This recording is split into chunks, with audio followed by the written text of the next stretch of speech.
Volkswagen, once the world's largest automaker by sales, now seems to be struggling across multiple different markets and geographies. Bloomberg calls it potentially the biggest crisis since the Dieselgate scandal in 2015. Both Tesla and companies in China have moved quickly to dominate the electric vehicle space, leaving other contenders behind struggling to keep up. While Volkswagen is still among the top 3 electric vehicle makers globally, in a list already dominated by Tesla and these other Chinese manufacturers, they're now beginning to lose ground due to changing consumer sentiment as well as quality concerns that have surfaced regarding their electric vehicles, which even Volkswagen admits have literally thousands of problems. The company's incredible success since becoming the world's top automaker starting in 2016 and lasting almost half a decade may have led to overconfidence and hubris, which now Volkswagen's CEO Oliver Blume is apologizing for with regards to the quality of the EVs that they've shipped. The previous management team, led by Herbert Diess, even brought in Elon Musk to give advice to the executive team in order to try and steer the massive ship that is VW in a new direction. Comprising of over 100 different factories worldwide, Volkswagen is a complex company grappling with a challenging situation. When things go awry, it's difficult to navigate this colossal corporate giant through troubled waters. Many electric vehicle manufacturers are experiencing unprecedented growth due to their smaller starting point, but on the other hand, Volkswagen faces the daunting challenge of needing to replace a staggering 10 million units just to maintain the status quo. Investors aren't having it either, with the stock getting crushed by 30% over the past year, trading with a market cap that's about 13 times less than Tesla, despite triple the revenue. However, if the current trends persist, Tesla, as well as other rapidly moving Chinese firms, stand to replace Volkswagen as industry leader, where the latter may find itself in a world of hurt. And before we continue, stop using Yahoo Finance, stop using Google Finance, and have a look at our website, themarketisopen.com, where we have instant stock quotes and quarterly financial data going back up to 15 years, and it's all freely available. It's a marathon, and not everyone in a marathon who comes out fastest will be seen first, or at all, at the finish line. That's what Volkswagen's China executive officer, Ralph Brandstater, had to say in response to some poor performance coming out of the world's largest auto market. Electric vehicles account for an astonishing 24% of new auto sales in China, which is shifting to EVs faster than anywhere else in the world, especially given its size. About 60% of all plug-in vehicles being sold in the world today happen to take place in China, and therefore to compete in this intense market with players like Tesla and BYD who continue to drop prices to channel demand to their own brands, a competitive electric offering is required. On a relative scale, Volkswagen has been slow to convert its fleet to electric, and that's becoming a huge problem, since roughly 40% of the company's overall sales come from China. And so without a competitive product, things are going to get very dicey. And that's not all, because the most aggressive players in China are now beginning to make inroads into VW's home turf. Earlier this week, Chinese player BYD announced at the IAA Mobility Motor Show in Munich that its electric sedan, the BYD Seal, is targeted for launch in Europe. Coincidentally, the EU is also starting to see a huge inflow, a flood, of Chinese-made electric vehicle imports that are entering the country and benefiting from state subsidies. While the European Commission plans to investigate this and perhaps increase tariffs above its standard 10% rate so that the European auto manufacturers don't get destroyed, this could also affect non-Chinese auto manufacturers that ship vehicles out of China, including Tesla. While the Shanghai Gigafactory is Tesla's main export hub, Tesla has the advantage of further shifting its local European deliveries to its up-and-coming Berlin Gigafactory. Elon Musk has always stated that it made more sense to have at least one Gigafactory on every continent, and this will benefit Tesla immensely to avoid tariffs and to reduce long-distance shipping costs. But the market is coming after the traditional European automakers as businesses, and the knowledge and capabilities and speed garnered in China and necessary to compete in this aggressive market will now be exported all over the world, and the traditional OEMs may not be ready for it.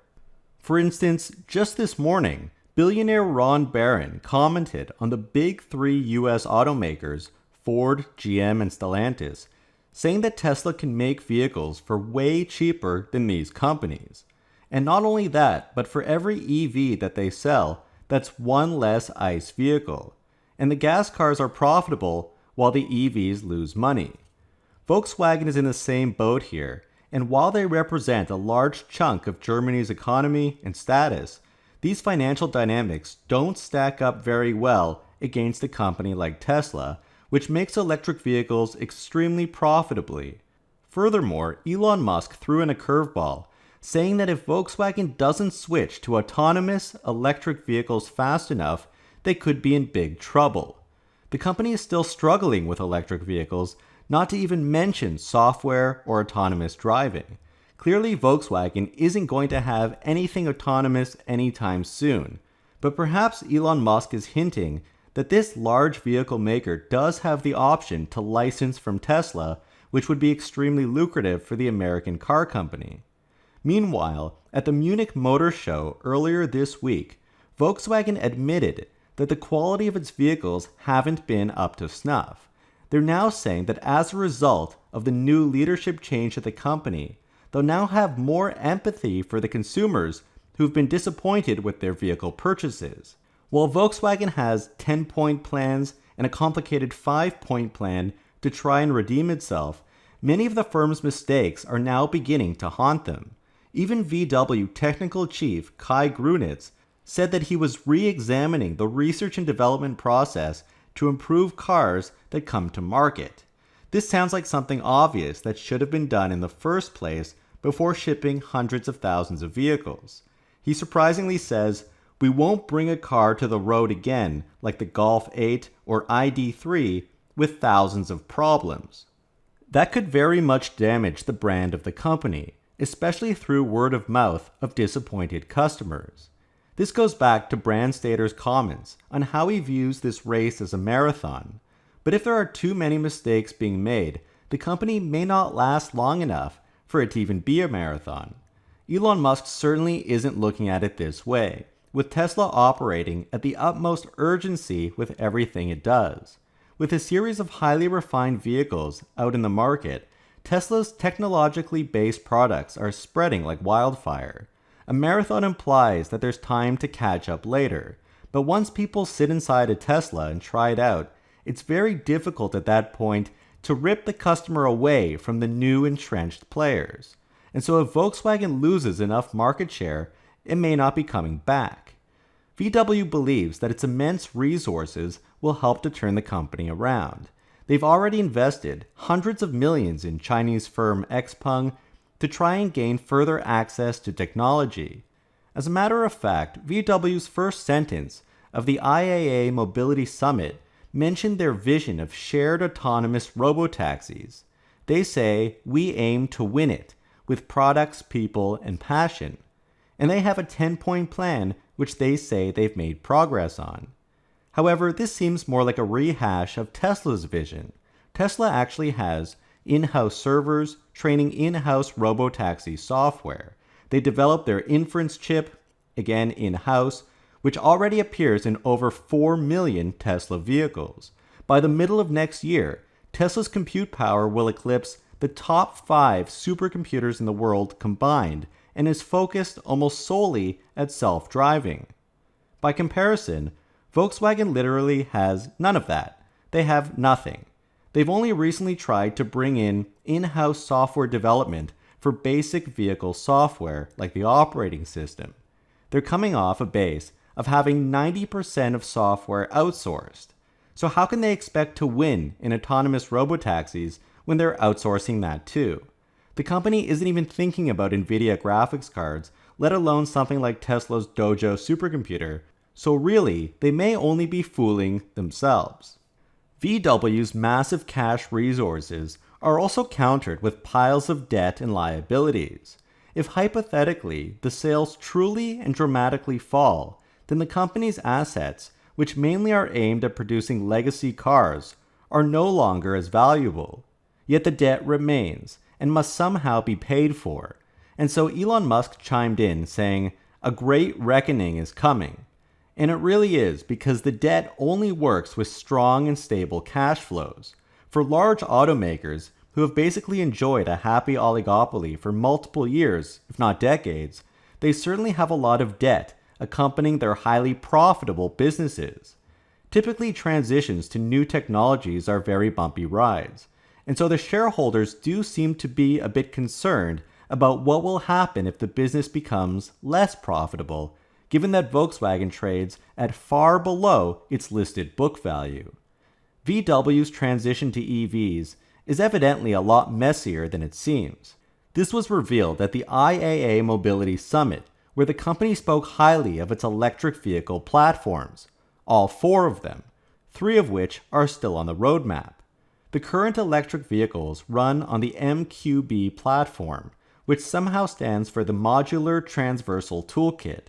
It seems like they really need help naming these platforms, but it looks like they're all translated from German and they keep the German abbreviation.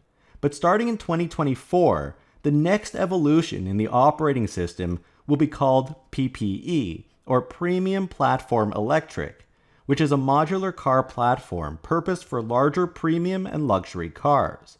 The rest of the vehicles will be on the MEB Plus platform, which will be introduced in 2025.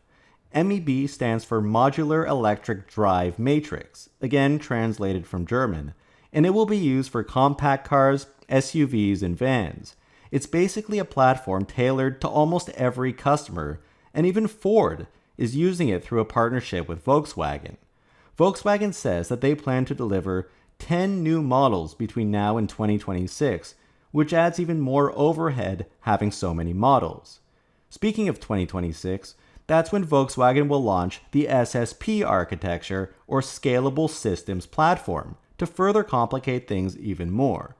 Now, they keep using the term modular, which seems to be analogous to this idea of a skateboard architecture, something that Tesla pioneered in 2012 with the Model S, and has since moved past it with the integrated structural battery pack architecture.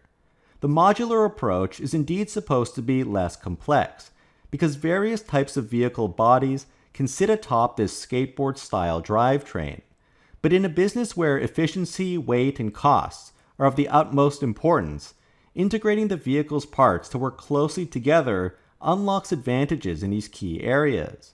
That's why, for instance, Apple's dual-core processor outmatched Samsung's quad-core for many years in the phone industry, because Apple controls all aspects of its phone, including the software, whereas Samsung relied heavily on third parties like Google's Android. And so Tesla's highly vertically integrated approach, controlling all aspects of the vehicle, including the charging, and coupling these things tightly together, allows for significant benefits in the marketplace that are highly noticeable by the consumer, like increased range, better performance, next-level software that seamlessly controls the functionality of pretty much anything in the vehicle, all while Volkswagen is working on developing a platform that's at least a decade behind what Tesla has today. And so this adds to Volkswagen's long list of woes and questions their ability to stage a turnaround, as the downturn in legacy auto seems to have just begun.